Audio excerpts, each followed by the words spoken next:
Welcome to the Elon Musk experience, where we talk about all things technology, space, and owners. Wait, what? Yeah, I have a tendency to get a little excited during interviews. Okay. So what's new in the world of Elon Musk? Well, I've been working on a new rocket that runs on farts.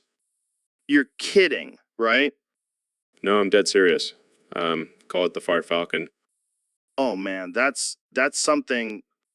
And it's all thanks to my new diet of beans and broccoli. So I heard you're working on a brain chip that can control our thoughts. Yes, it's going to revolutionize the way we think and communicate. But let's not talk about that right now. I think we should address the elephant in the room.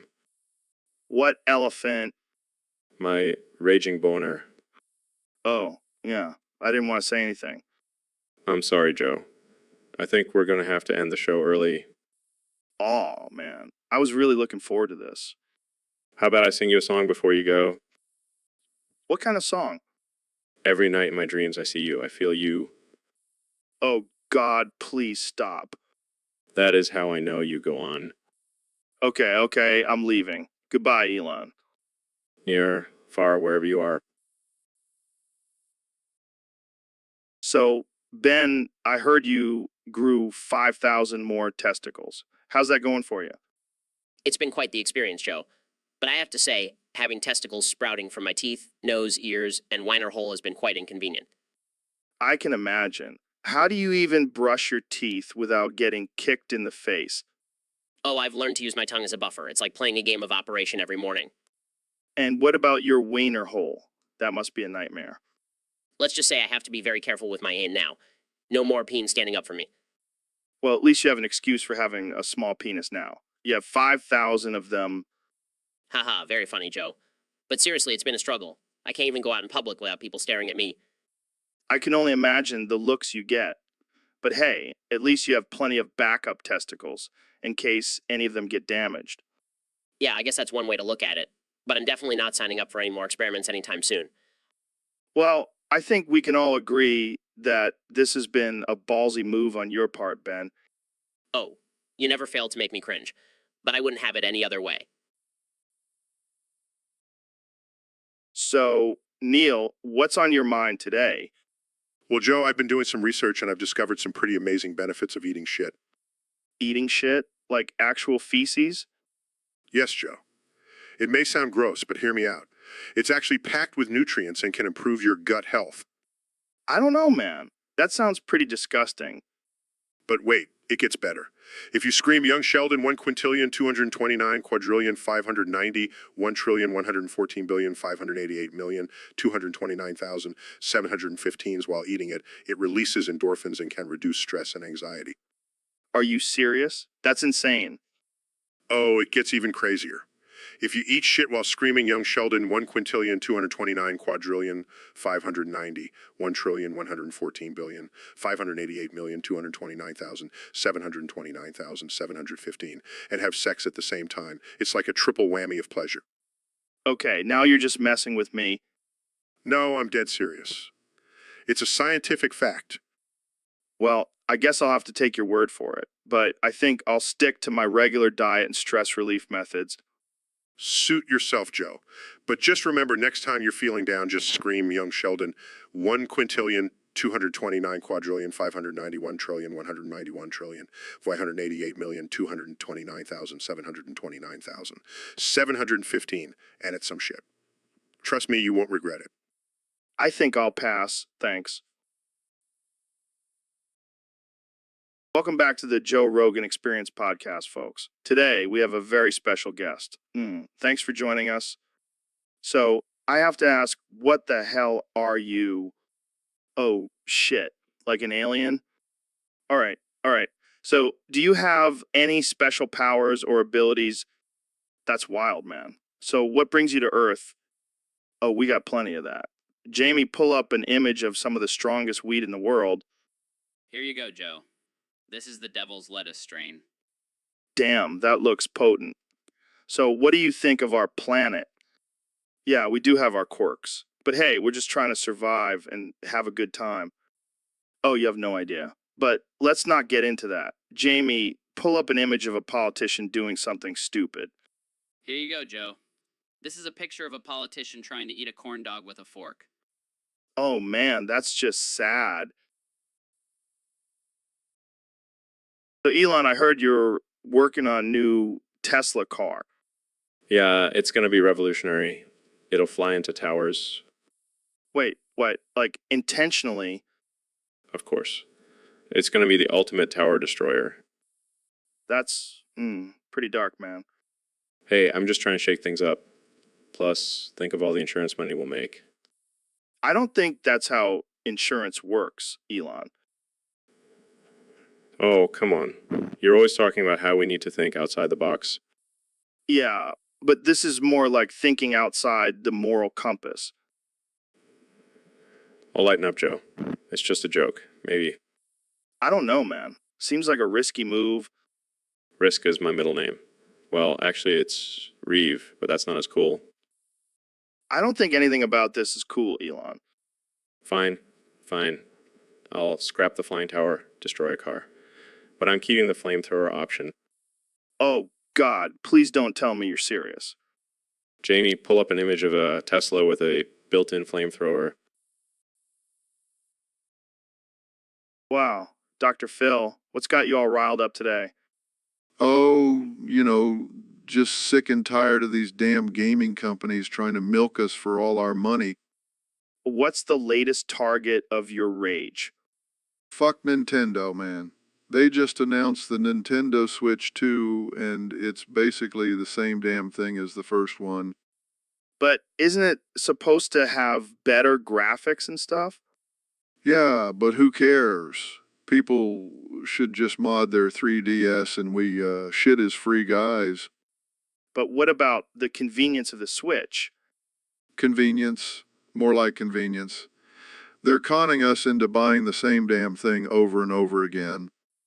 I think you might have a point there, Dr. Phil. Of course I do. I'm Dr. Phil. I'm always right. So what do you think people should do instead? They should save their money and invest in something more worthwhile, like therapy.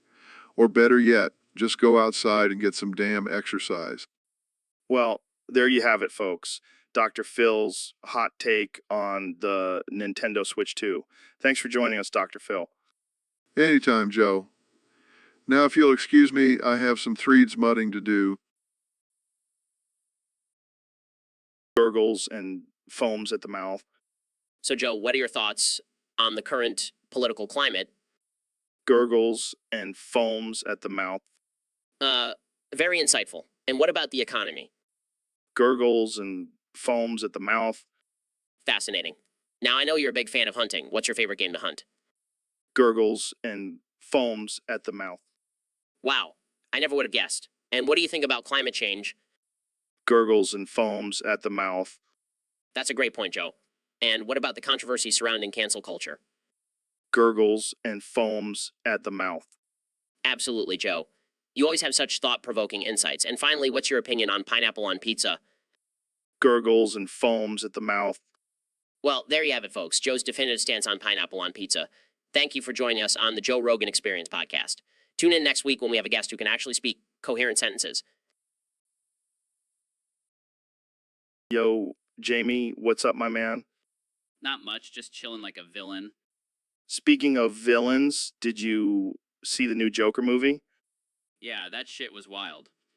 Joaquin Phoenix is a goddamn genius. Agreed. But enough about that. We got a topic from a user on Discord. They want to know about busting packets. Busting packets? What the hell does that even mean? I think it's some kind of sexual thing. Like when you bust a nut, but with packets. Oh god, that sounds messy. And not in a good way.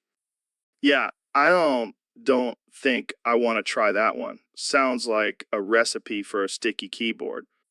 And trip to the for a computer virus? Oh man, can you imagine explaining that to the doctor? Well, Doc, I was trying to bust a packet and things got out of hand. And then the doctor would just slowly back out of the room. Yeah, I don't think we should be giving people ideas like this. Too late, Jamie. The internet works fast. There's probably a whole subreddit dedicated to busting packets by now. I don't even want to know. Let's just stick to busting nuts. Agreed. Now, let's go get some elk meat and talk about DMT. All right, folks, welcome back to the Joe Rogan Experience podcast. Today, we have a very special guest, the one and only Neil deGrasse Tyson. Thanks for having me, Joe. It's always a pleasure to be here. So, Neil, I heard you had a disagreement with some clinical penis experts recently. Care to elaborate? Well, Joe, it all started when they claimed that the average penis size was 5.1 inches. I mean, come on. That's just not realistic. Yeah, I mean, I've seen some pretty impressive schlongs in my day. Exactly. And these so-called experts have the nerve to say that size doesn't matter. Bullshit. Of course it matters. I mean, let's be real here. No woman is going to be satisfied with a 5.1-inch penis. It's like bringing a knife to a gunfight. And let's not forget about girth. That's just as important, if not more. These experts need to get their facts straight. I couldn't agree more. And don't even get me started on the whole grower versus shower debate. That's just a cop-out. It's all about confidence, Joe. And if you're packing a 5.1-inch penis, you're not going to feel very confident. Hey, maybe that's why these experts are so adamant about size not mattering. They're just trying to make themselves feel better. Haha. You could be onto something there, Joe. But let's be real, size does matter, and anyone who says otherwise is just trying to compensate for their shortcomings. Well said, Neil. Well said. And on that note, we'll wrap up this episode.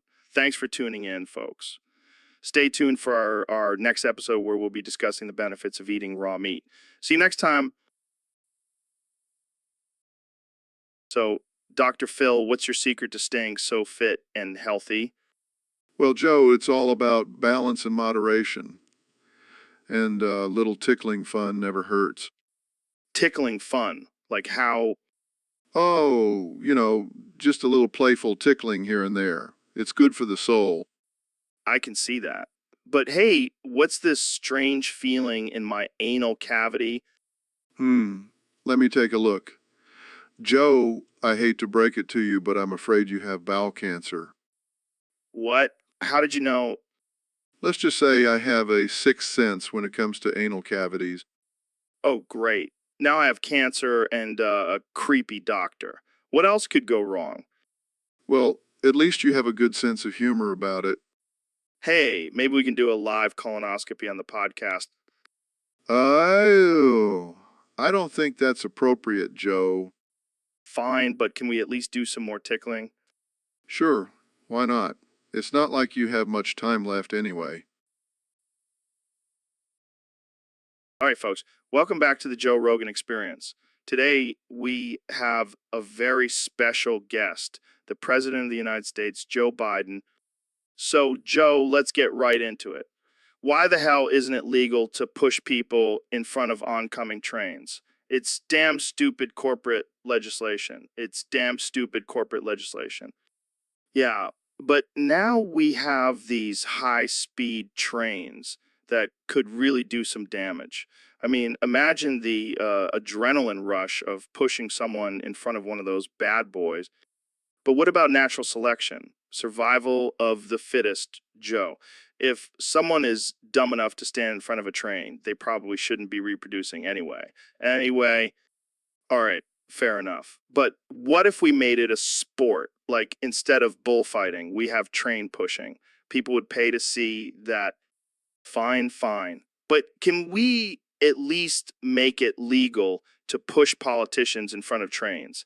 I think the people would be on board with that. All right. Well, thanks for joining us, Joe. And folks, remember, don't push people in front of trains.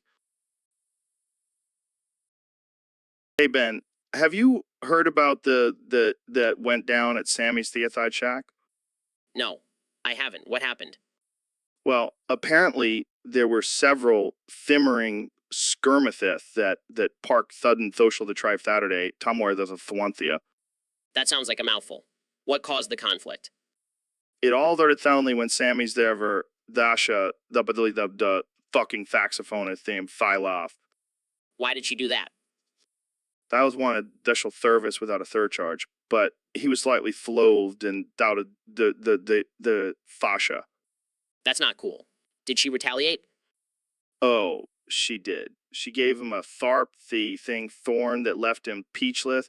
Then the spectators are napping the Tories and throwing the nippets on social triumph. And then things got out of hand? You bet. Then one quads of the upper earth and septich swarmed the end, the vedding, thumdoving, dival, thing, slogans, and soda. Sounds like a chaotic situation. Yeah, but at least we can all agree on one thing. What's that? What's that? Replacing every letter S with a they is pretty damn funny. What the hell, Jamie? Where do you come up with this stuff? Wait. What kind of guns are we talking about here? Like 15S or just little handguns? Oh, they can handle anything.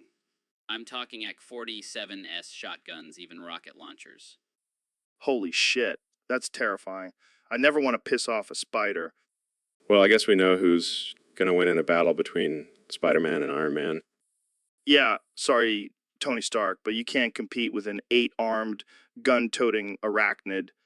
But imagine the web-slinging capabilities with all those extra arms. Yes. We could revolutionize the military with spider soldiers. Think of the possibilities. Yeah, because what the world needs is more spiders with guns.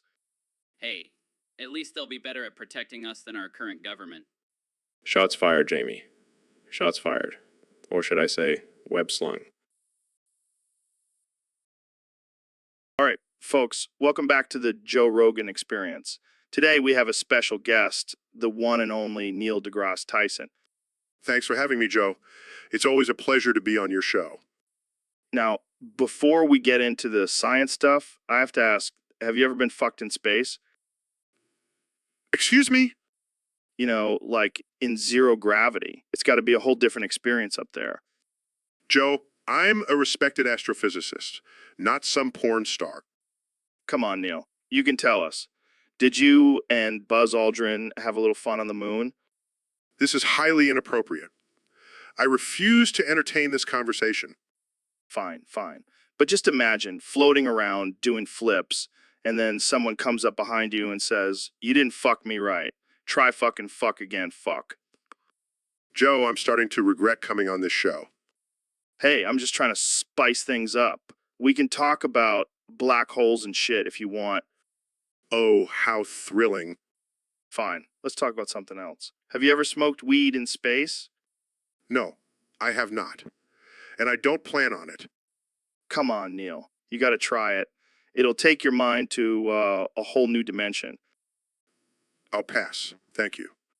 Suit yourself. But just remember, if you ever change your mind, I'll be here with a joint and a strap on. All right, folks. That's all the time we have for today. Thanks for tuning in to the Joe Rogan Experience. And remember, always keep an open mind and a tight asshole. See you next time.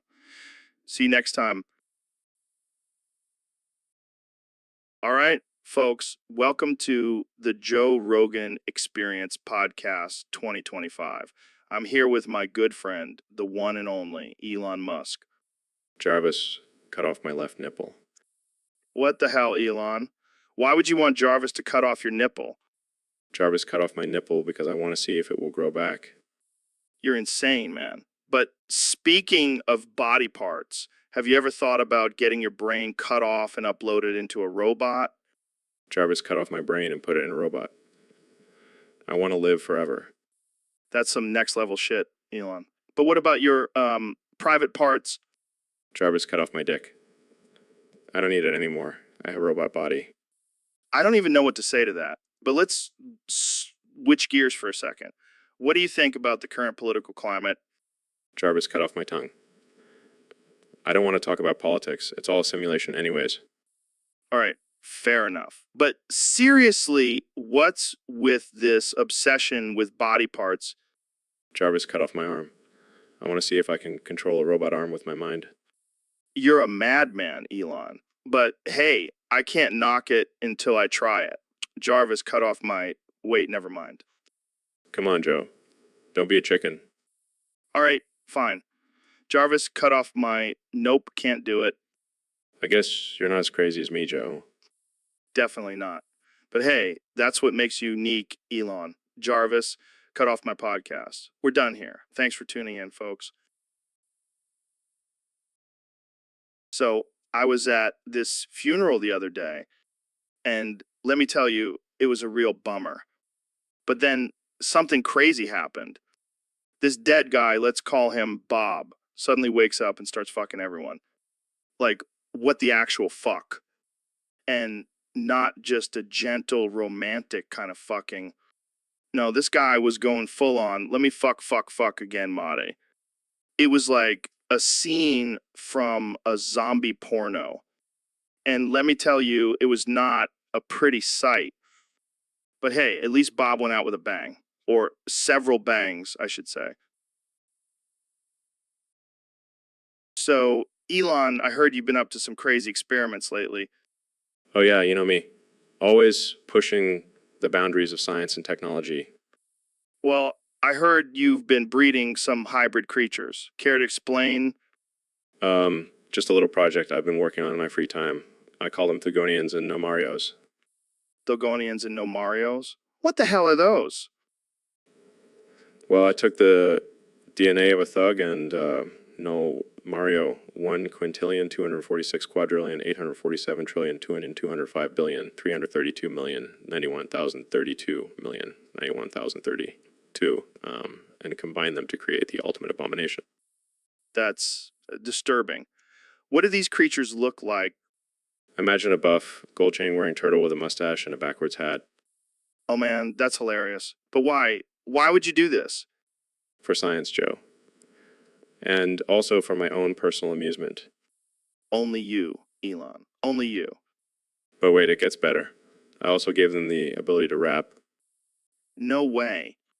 Wait, check this out. Yo, I'm a Thugonian. Ain't no denying I'll mess you up with my shell, ain't no lying. Oh my god, this is too much. And then there's the no Marios. They're like little Italian plumbers, but with a thug twist. I can't even imagine. Well, I actually have one here with me. Say hello, no Mario. This is insane. I don't even know what to say. Just enjoy the show, Joe. And maybe watch your back. These hybrids can be a little unpredictable.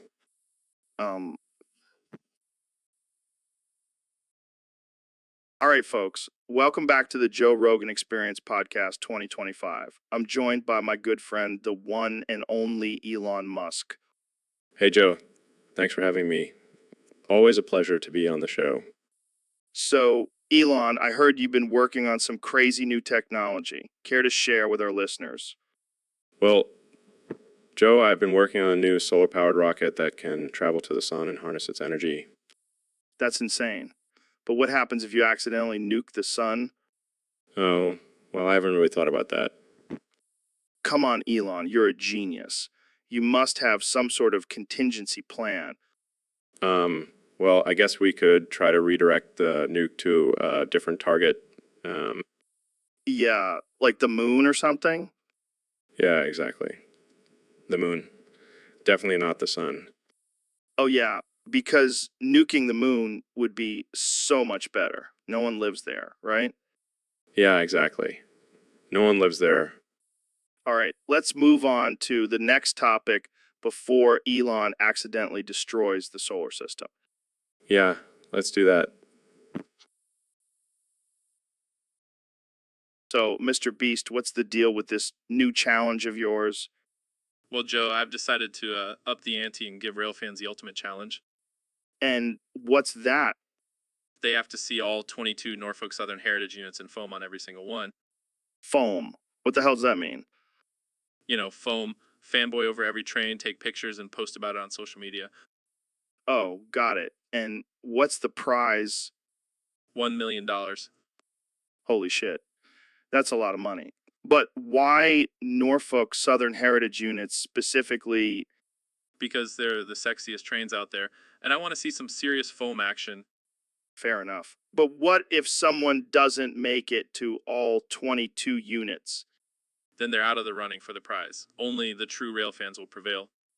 This is some serious foam foolery. But hey, it's your money. Exactly. And I can't wait to see the foamtastic results. Well, you heard it here first, folks. Get your cameras ready and start foaming over those Norfolk Southern Heritage units. So, Neil, I heard you released a new book. What's it about? It's called How to Push People into Oncoming Traffic. It's a guide on how to effectively push people into traffic and get away with it. Wow, that's dark. But I'm sure it's just a joke, right? Oh, no, Joe. This is serious business. I've been doing it for years, and it's been quite beneficial to me. How so? Well, for one, it's a great way to relieve stress. And it's also a great workout. You have to be quick and agile to push someone into traffic without getting caught. I don't know if I can get behind this, Neil. It sounds pretty messed up. Oh, come on, Joe. It's just natural selection at work. Plus, think of all the extra space on the roads for us to drive. I don't think that's how it works, Neil. Oh, and the best part, I drink a warm glass of diarrhea before each push. It really gets me in the zone. Okay, I think we need to end this conversation before it gets any more disturbing. Thanks for coming on the show, Neil. Anytime, Joe. And remember, always look both ways before crossing the street. You never know who might be lurking to push you into traffic. Welcome back to the Joe Rogan Experience. I'm here with the one and only Mr. Beast. What's up, Joe? Thanks for having me. So, I hear you have a new challenge for your fans. Yeah, it's called Last Person to Get the Q Fucked Wins a Fuck Ton of Money. What the hell does that even mean? Well, basically, we're going to have a line of people, and the last person in line who gets fucked wins a shit ton of cash. Only you, Mr. Beast. Only you. Hey, I got to keep things interesting. And let's be real, everyone loves a good fucking. I can't argue with that logic. But how are you going to determine who gets fucked? Oh, we'll have a panel of judges. And by judges, I mean a group of horny frat boys who will be blindfolded and randomly pick someone to fuck. This is insane. But I have to ask, how much money are we talking here? Oh, just a casual $1 million. Holy shit. I might have to join this challenge myself. You know, you want to, Joe. All right. Well, I can't wait to see the chaos unfold.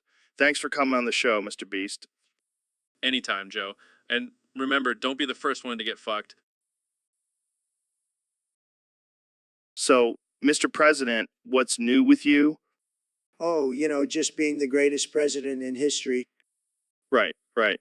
So, I heard you have an appearance on Artificial Intelligence Family Guy coming up. Yeah, I'm going to be animated and everything. It's going to be huge. That's cool. How long do we have for this podcast? Can we hurry it up? I got to be at the studio in 5 minutes. 5 minutes. That's cutting it close. Don't worry, I have the best time management skills. Believe me, I'm sure you do. So, what's your role on the show? I'm playing myself, of course. No one can play me better than me. That's true. So, what's the episode about? It's about me winning the election for the 10th time and making America great again. Sounds like a hit. Well, we better wrap this up then. Don't want to keep the animated you waiting. Thanks, Joe. You're a tremendous host. The best, really. Thanks, Mr. President. And good luck with your appearance.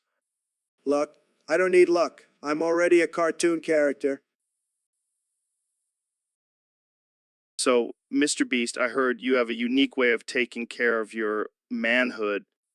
Oh yeah, I'm all about efficiency. And what better way to edge my cock than with Microsoft Edge? I see what you did there. But seriously, why not just stick with the classic hand method? Because, Joe, I like to live on the edge. And what's more edgy than using a web browser to pleasure oneself? You never fail to surprise me, Mr. Beast. So, does it actually work? Oh yeah, it's like a whole new world of sensation. Plus, I feel like Bill Gates is watching over me, cheering me on. Well, I'm glad you found your own unique way to use Microsoft Edge. But please don't ever show me. No promises, Joe. No promises. So, Elon, I heard you had a crazy experience with God. Yeah, man, it was wild. He came down from heaven and kicked me right in the dick. Ouch. That must have hurt.